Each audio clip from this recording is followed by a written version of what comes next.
Teknik pengabstrakan.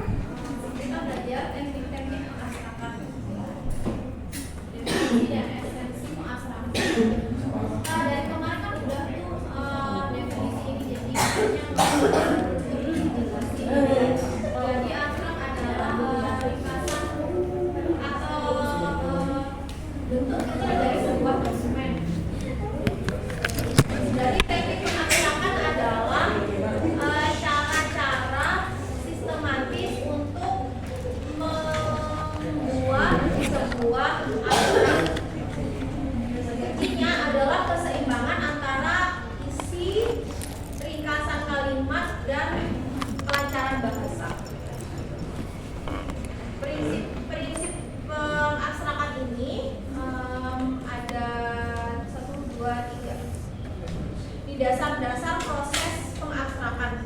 Yang pertama ada reduksi selektif, lalu preservasi struktur logis dan keterbacaan. Jadi reduksi selektif ini menghilangkan bagian ilustrasi atau gambar, tabel maupun diagram.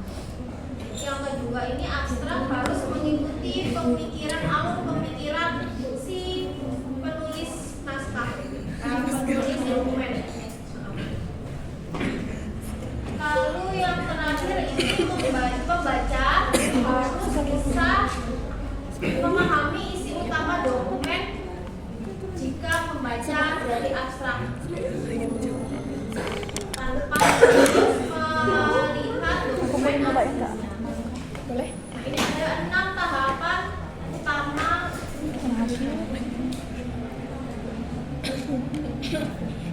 Kumah ngabuka lah ini. 6 tahapan utama dalam pengabstrakan. Yang pertama ada membaca, yaitu membaca dokumen secara menyeluruh. Lalu memahami atau memahami isi dari sebuah dokumen tersebut. Lalu kita identifikasi untuk menemukan ide pokok atau isi utama di sebuah dokumen tersebut. Lalu menyeleksi, yaitu menilai mana yang akan kita pakai untuk abstrak, mana yang tidak kita pakai. Tahap selanjutnya adalah menyusun. Jadi setelah membaca, melihat dan memilah, lalu kita susun abstraknya. Jadi menyatukan seluruh informasi yang ada tadi yang sudah dijelaskan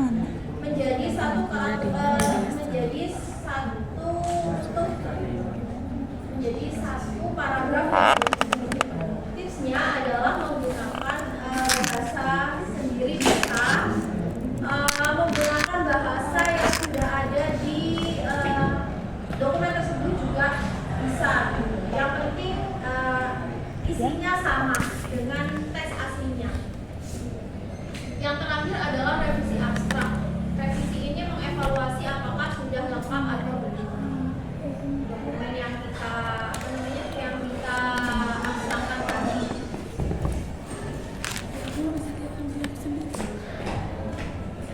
Yang pertama tadi ada membaca dan memahami logika penulisan. Membaca aktif ini kita sebagai pengabstrak itu harus bisa membaca secara cepat dan tepat. Yang pertama membaca cepat untuk mendapatkan gambaran atau isi dari sebuah dokumen tersebut. Lalu kita scanning, yaitu mencari kata kuncinya. Jadi kita cari kalimat utamanya di bab pendahuluan maupun di bab kesimpulan. Biar kita baca isinya apa. Lalu kita pahami mengapa riset ini. Berarti kalau yang seperti ini adalah untuk abstrak yang informatif, bukan untuk yang indikatif. Kalau ada riset ini, identifikasi berarti mengidentifikasi apa yang ada di setiap paragraf atau di setiap bab sebuah dokumen. Entah itu buku, laporan, ataupun karya ilmiah. Nah, kita juga bisa menambahkan tanda-tanda dengan stabilo ataupun penanda lainnya yang memudahkan untuk penulisan.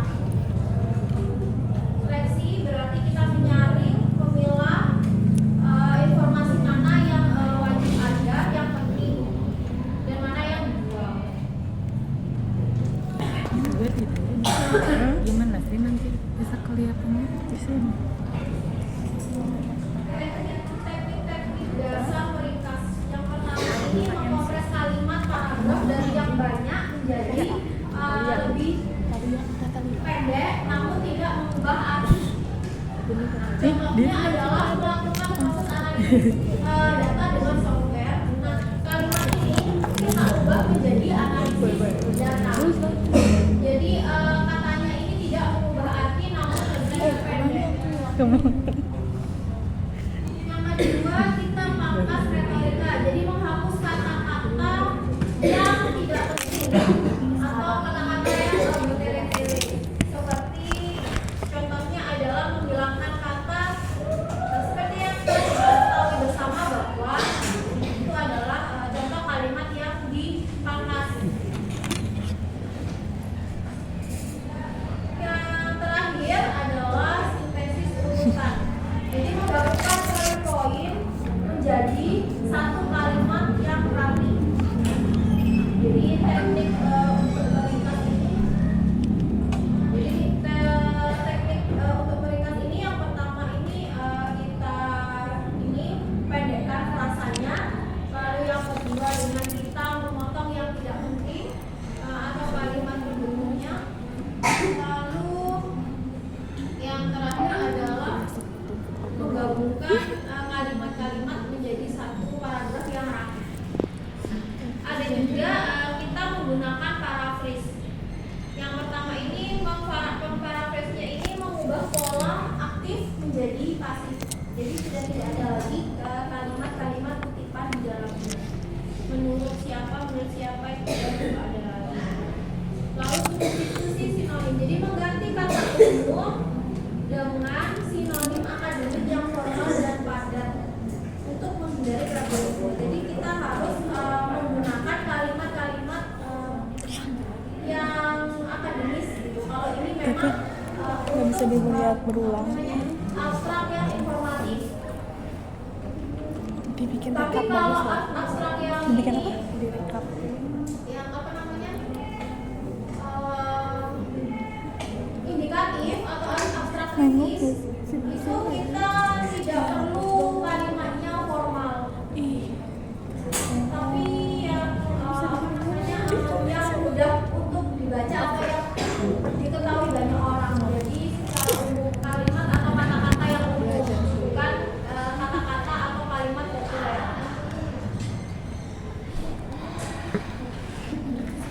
Integrasi ide yaitu membaca satu paragraf kompleks, jadi membaca semuanya, lalu kita lihat maknanya itu apa atau isinya apa, lalu kita tuliskan kembali dengan kalimat kita atau dengan kalimat baru sesuai dengan sesuai dengan pemikiran kita, namun tidak mengubah isinya. Jadi isinya tetap sama, cuman kita baca dulu semuanya, lalu kita tangkap isinya apa, lalu kita tulis. Ini untuk teknik yang paraphrase. Prinsip utamanya adalah objektivitas. Jadi kita menuliskan abstrak itu tanpa mengubah isinya.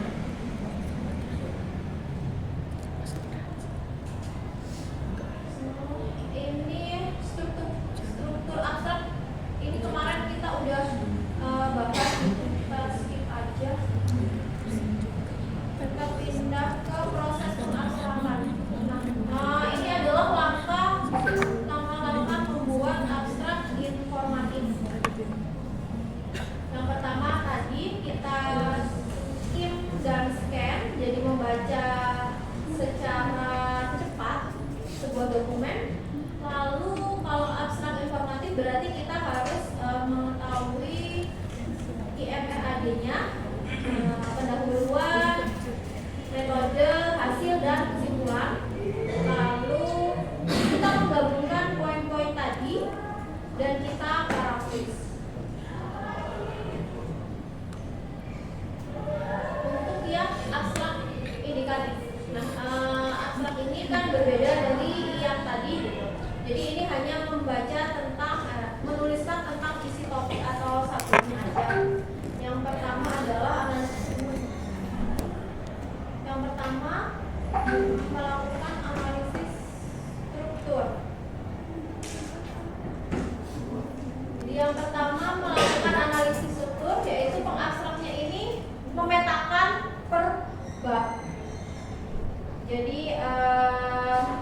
kita bab utamanya itu tentang apa, bab kedua tentang apa, bab ketiga tentang apa. Kalau itu isinya ya buku ini membahas tentang ini, atau bab 1 membahas tentang apa, bab 2 membahas tentang apa, bab 3 membahas tentang apa. Itu untuk abstrak indikatif. Yang langkah 2-nya adalah mengidentifikasi ruang lingkup. Jadi catat batasan subjek, argumen utama, dan metodologi yang digunakan oleh penulis. Jadi kita identifikasi subjeknya ini apa, argumennya itu apa, dan bagaimana cara itu digunakan. Langkah ketiga, baru kita susun abstrak deskripsinya. Buku ini membahas tentang artikel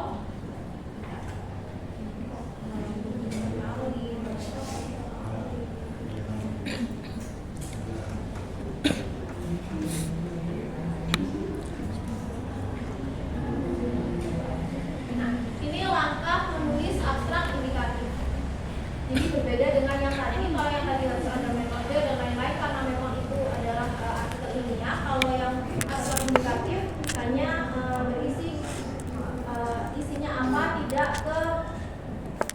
sampai ke hasil ataupun kesimpulan, dan langsung bab 1 bahas apa, bab 2 bahas apa, bab 3 bahas apa. Dia. Yang terakhir, langkah pengabstrakan abstrak. Pertama kita harus analisis teksturnya dulu. Tetap ya, jadi semuanya itu pasti kita harus menganalisis. Pernah terakhir itu kali-kali kita membaca TB Hendra halaman isi ataupun halaman akhir. Evaluasi secara mendalam.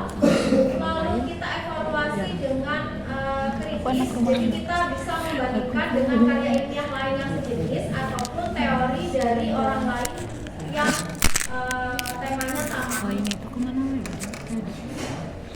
Teks ganda ini menuliskan ringkasan objektif sekaligus ulasan kritis secara seimbang. Jadi kita belajar Mungkin masih deket-deket rumah.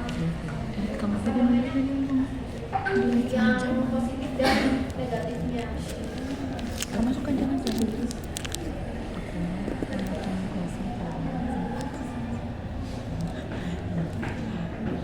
Lalu yang ketiga adalah objektivitas. Jadi menjaga agar tentang objektif bukan opini dari penulis itu sendiri. Meskipun itu abstrak kritis, tapi yang dikritisi adalah benar-benar isinya. Cuma kita menambahkan aja kelebihan dari ini apa, kekurangan dari ini itu apa.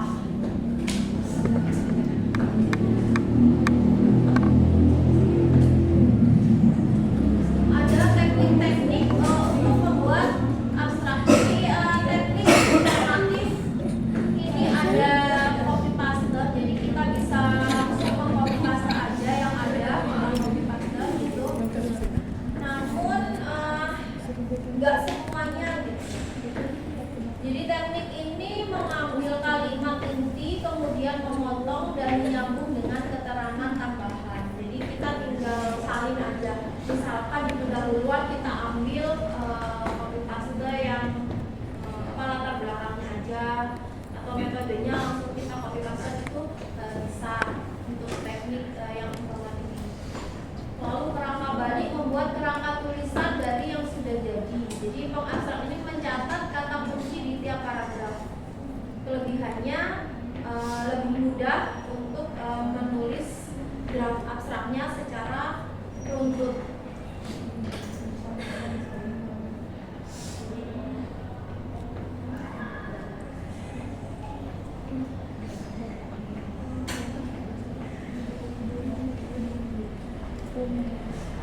Yang selanjutnya ada teknik ekstraksi mekanik. Jadi teknik pengabstrakan ini semi otomasi menggunakan digital atau bisa kita gunakan AI. Cara kerjanya adalah memindai dokumen yang sudah jadi. Nanti akan keluar hasilnya. Namun ini pun harus dengan kita sunting kembali.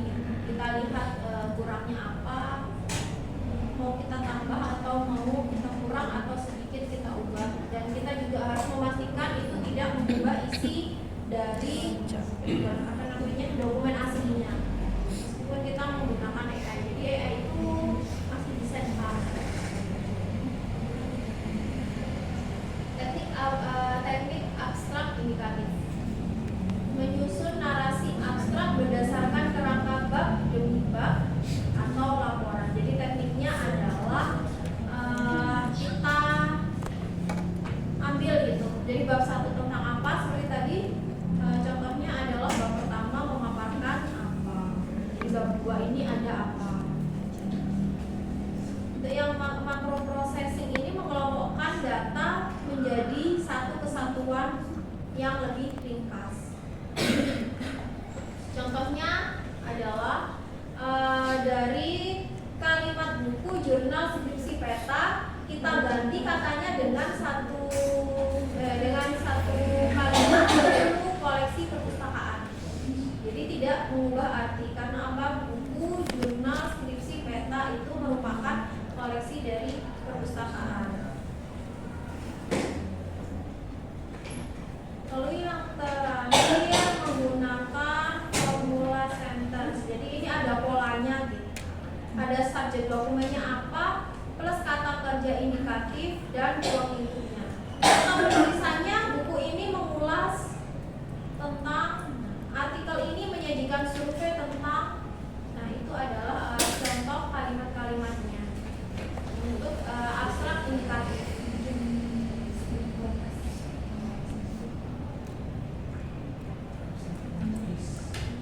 Yang terakhir teknik abstrak kritis. Jadi tekniknya adalah mensinergikan data dengan evaluasi data ini yang dilakukan oleh penelitian tersebut terhadap disiplin ilmu terkait. Jadi kita ambil gitu apa yang penting lalu kita gabungkan atau kita sintesis dengan karya lain yang sejenis.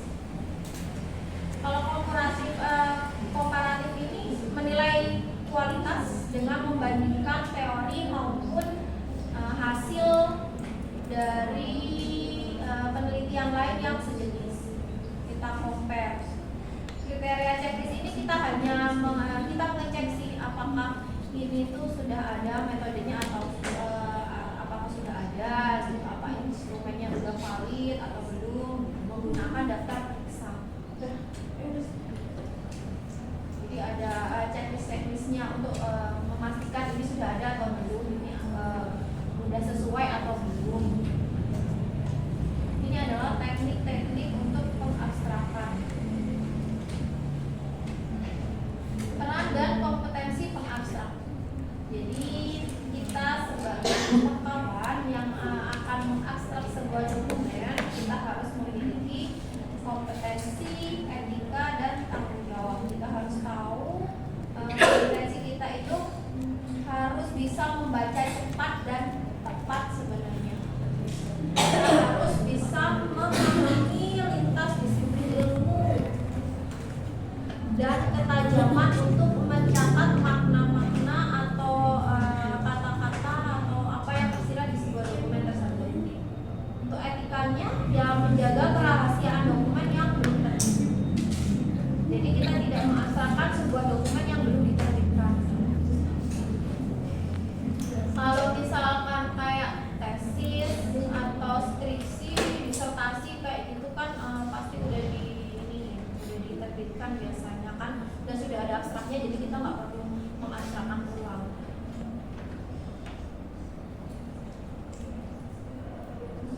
Tanggung jawabnya adalah menyajikan kebenaran dokumen sebagaimana adanya, tidak kita tambah, tidak kita kurangi. Kalau itu bentuknya kritis ya kita hanya mengkritisi aja, lebihnya apa, kurangnya apa. Kalau yang indikatif ya kita hanya menjelaskan isinya apa. Ini berisi apa, atau buku ini berisi apa. Bab 1 membahas apa, bab 2 membahas apa, bab 3 membahas apa. Nah ini bedanya pengabstrakan manual dengan AI. Jadi kita tetap boleh menggunakan AI, tapi dengan syarat kita harus memvalidasi lagi apakah sudah semuanya itu dan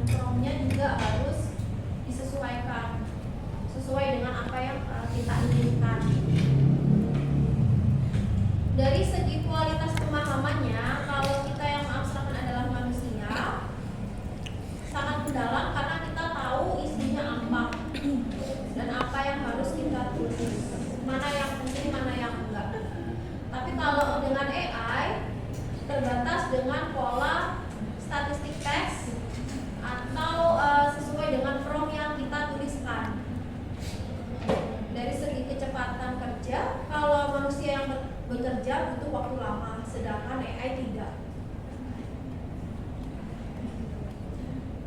Dari konsistensi format, kalau manusia dapat bervariasi karena tergantung kita, kalau kita udah capek ya udah gini aja. Tapi kalau AI ya enggak, sesuai dengan apa yang kita inginkan ya dia kerjakan.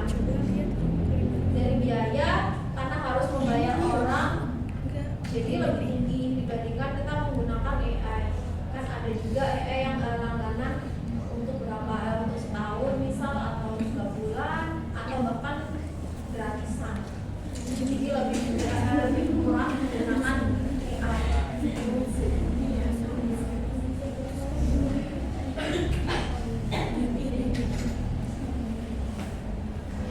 Kesalahan umum yang biasa dilakukan oleh abstrak, yang pertama adalah detailnya berlebihan. Jadi terlalu bertele-tele.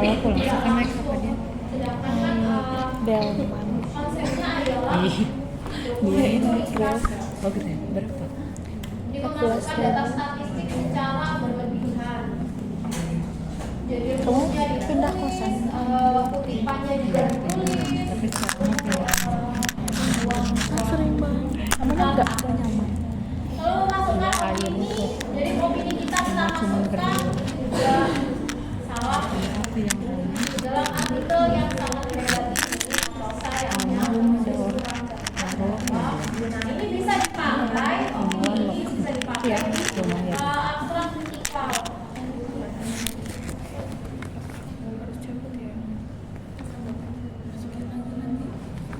Contoh struktur ini adalah struktur yang informatif, kayaknya udah juga kita skip.